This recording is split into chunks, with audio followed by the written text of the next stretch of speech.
For decades, the authorities turned a blind eye to gangs of predominantly Pakistani Muslim men as they raped, trafficked, tortured and murdered mostly working class and poor girls.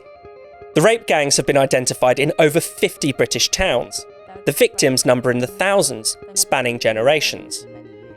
Strikingly, the authorities were often well aware that these unspeakable crimes were going on. A report on the rape gangs in Telford, Shropshire, says it was commonly known among police officers, police civilian employees and the public that groups of Asian men were systematically abusing children.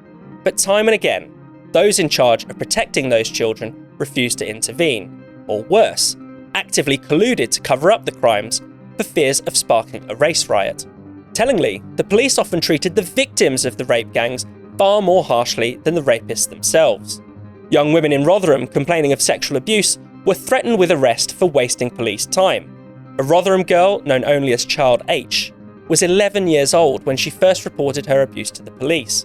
When a man was later found with explicit pictures of her on his phone, still no action was taken. Then, when she was discovered in a derelict house with a number of men, her tormentors walked free, but she was arrested for being drunk and disorderly. As just about every inquiry, report and investigation into the rape gangs has shown, the identity of the perpetrators warped the state's response. Partly, the police, counsellors and social workers feared being accused of racism, but their far bigger fear was that being more open about what was happening would stoke a racist backlash among the white working classes. In Oldham, an official document warned that the grooming gang scandal could provide ammunition for far-right groups.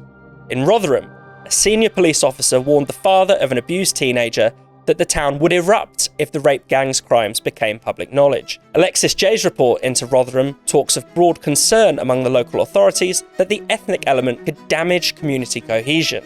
Damage community cohesion. That's really just a way of saying that these girls had to be sacrificed for the good of multiculturalism, and out of fear of what might happen if these evil crimes were talked about openly and investigated fully.